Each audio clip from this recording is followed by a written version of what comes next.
America Iran युद्ध संघर्षाचा थेट परिणाम खरं तर व्यापारी वर्गावर झालाच, मात्र आता याचा परिणाम ज्या भोजनालय आहेत त्या भोजनालयावरती सुद्धा होताना दिसत आहे। अनेक हॉटेल्स जे आहेत ते बंद होताना दिसत आहेत। पुण्यामधल्या अनेक जी भोजनालय आहेत ते भोजनालय सुद्धा खरं तर गॅसचा पुरवठा होत नसल्यामुळे बंद ठेवण्याची वेळ सध्या पुण्यामध्ये आलेली आपल्याला पाहायला मिळते। आपण बघू शकतो की कशा पद्धतीने खरं तर पुण्यामध्ये ग्रामीण भागातले अनेक विद्यार्थी शिक्षणासाठी असेल किंवा नोकरीच्या निमित्ताने पुणे शहरामध्ये येत असतात, मात्र आता पुण्यामध्ये गॅस सिलेंडर मिळत नसल्यामुळे, गॅसची उपलब्धता नसल्यामुळे अनेक हॉटेल चालक आहेत त्यांनी आपले हॉटेल बंद ठेवले आहेत। त्याचबरोबर ती मेस ज्या आहेत त्या मेस सुद्धा बंद ठेवण्याची वेळ सध्या या सर्व हॉटेल चालकावरती किंवा मेस चालक जे आहेत त्यांच्यावरती आलेले आहे। सध्या ज्या मेस चालक आहेत ते आपल्या समवेत आहेत, आपण त्यांच्यासोबत चर्चा करणार आहोत। खरं तर मावशी, गेल्या अनेक वर्षांपासून तुम्ही मेस चालवता, जवळपास 200 ते 250 मुलं तुमच्याकडे जेवणासाठी येत असतात। आता सध्या खरं तर युद्ध परिस्थितीचा कसा तुम्हाला सामना करावा लागतो, काय परिस्थिती आहे आता? म्हणजे सिलेंडरच नसल्यामुळं करणार काय ना, एवढ्या मुलांना मग स्वयंपाक कसा करणार? सिलेंडरवाल्यांना फोन करतो तर ते काय फोनच उचलत नाहीत। म्हणजे मग शेवटी तर काल फक्त समासाधिपात करूनच मुलांना उठवावं लागलं।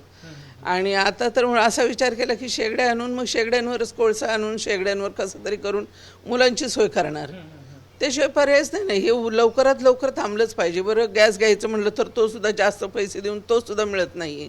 म्हणजे पूर्ण गॅसवाल्यांनी बंदच केले फोन उचलणं। साधारण हा तुटवडा आता किती दिवसापासून तुम्हाला जाणवतो, म्हणजे कधीपासून याची परिस्थिती? 8 दिवस झाले, बरोबर 8-9 दिवस होऊन गेले। ते लक्षात आलं नाही आमच्या। 8 दिवसात म्हटलं परत मग सिलेंडरवाली येईना का, म्हणजे फोनच उचलत नाही, त्यामुळे लक्षात आलं की गॅस मिळणं बंद झालंय म्हणून। तर आता अनेक मुलं तुमच्याकडे येत आहेत, सध्या त्या मुलांना तुम्ही कसं उत्तर देत आहेत? म्हणजे समजा तुमच्याकडे मुलं येतात जेवणासाठी, परिस्थिती गॅसची अशी झाली, काय सर? मग सांगतो की बाबा आता सिलेंडर मिळत नाहीये, तर मग त्यामुळं काय, एक भाजी चपाती मुलं तसं ॲडजस्ट करून जातात। म्हणजे पण तेही नसेल तर काय करणार ना त्यांना आम्ही, म्हणजे असं चाललेलं आहे सध्या तरी। बरं, आता गॅस सिलेंडरच्या बाबतीतलं काय होतं की भाववाढामध्ये त्यांनी असं काय सांगितलं की काका पूर्णपणे मिळतच नाही? मिळतच नाहीये पूर्णपणे, भाववाढ तर नाहीच पण पूर्णपणे मिळतच नाहीये। त्यामुळे काय करणार ना, पुरवठा नसल्यामुळं आता अवघड झालेलं इथून पुढचं। सध्या तुमचं काय परिस्थिती, जर अशी परिस्थिती निर्माण झाली तर तुम्ही आता, म्हणजे आता तर बहुतांश तुम्ही मेस बंद ठेवलेच, आज फक्त थोडंच फार तुम्ही मुलांसाठी करायचं असं म्हणताय, मग आता पुढे काय करणार? समजा गॅस सिलेंडर झालं तर आता सध्याची कशी परिस्थिती तुमची? अगदीच नाही मिळालं तर काय बंद तर ठेवू शकत नाही, मग आम्हाला शेगड्यांशिवाय पर्यायच नाही कोळशाच्या। मग कोळशाच्या शेगड्या आणून त्याच्यावर करावंच लागणार ना।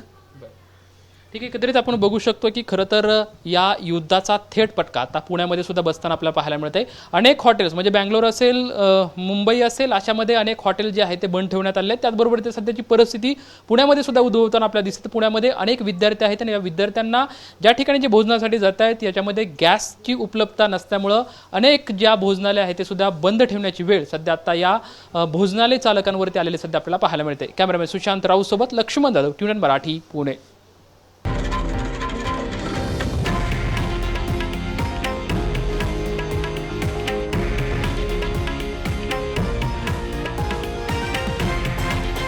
हे आहे देशातील नंबर 1 न्यूज नेटवर्क आणि आपण पाहत आहात TV9 मराठी, एकमेव।